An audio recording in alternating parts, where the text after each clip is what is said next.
Hi friends. கோவத்தினால் ஏற்படுற விளைவுகள் நிறையா நீங்கள் பார்த்துருப்பீங்க. எல்லோரும் பார்த்துருக்கோம். கோவத்தோட உச்சக்கட்டம் ஒரு கொலை, அதாவது ஒரு மர்டர் லெவலுக்கு கூட போகிறதுக்கு சான்ஸ் இருக்குது. அதை நிறையா நம்ம பார்த்துருப்போம். அவசரத்தில் ஒரு முடிவு எடுத்துட்டேன், கோவத்தில் இந்த மாதிரி ஒரு முடிவு எடுத்துட்டேன் அப்படிங்கிறது. ஸோ அந்த கோவத்தை நம்ம கண்ட்ரோல் பண்ணுறதுக்கு 2 டிப்ஸ் எனக்கு தெரிஞ்ச வரைக்கும் இருக்குது.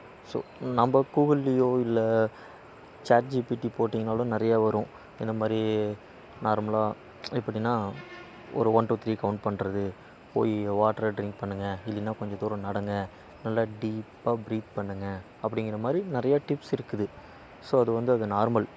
ஸோ இது ஒரு சொல்யூஷன் மாதிரி நான் சொல்ல வரேன்.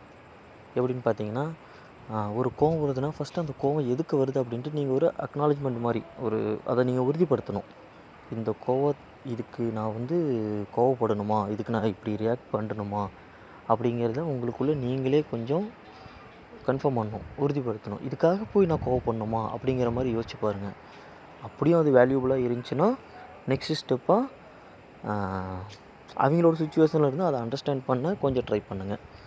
எக்ஸாம்பிள் இது எப்படின்னா, கோவனுங்கிறது நார்மலாக சிங்கிள் பீப்புளுக்காக வராது. ஆப்போசிட்டில் ஒருத்தருக்கணும், அவர் எப்படி ரியாக்ட் பண்ணுறாரு, ஏன் ரியாக்ட் பண்ணுறாரு அப்படிங்கிறது உங்களுக்கு தெரிஞ்சிருக்கணும். ஸோ இந்த மாதிரி 2 இருக்கிறப்ப அவங்க ஏன் இந்த மாதிரி ரியாக்ட் பண்ணுறாங்க அப்படிங்கிறத கொஞ்சம் அண்டர்ஸ்டாண்ட் பண்ணி பாருங்கள். அவங்களோட சுச்சுவேஷன்லேருந்து கொஞ்சம் ஃபீல் பண்ணி பாருங்கள். அதுக்கு மேலே அது சரியாக இருக்குது அப்படின்னா, அதாவது அந்த விஷயம் கோவப்படுற மாதிரி இருக்குது அப்படின்னா, இது ஃபைனல் ஸ்டேஜ். விட்டு கொடுத்து போகிறது. சரி போ, இதுதானே உன்னால் பண்ண முடியும், இவ்வளோ தான் உன்னால் பண்ண முடியுமா அப்படிங்கிற ஒரு ஸ்டேஜுக்கு நீங்கள் கொண்டு வந்து அவங்கள தள்ளிடுங்க. ஸோ அப்படிங்கிற பட்சத்தில் இதை முழுசாக அவாய்ட் பண்ணுறதுக்கான ஒரு சான்ஸ் இருக்குது எனக்கு தெரிஞ்ச வரைக்கும்.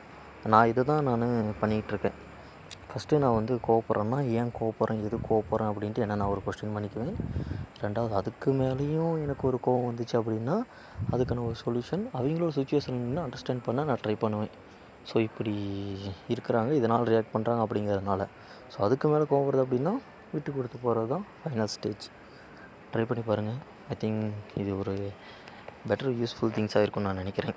Thanks friends.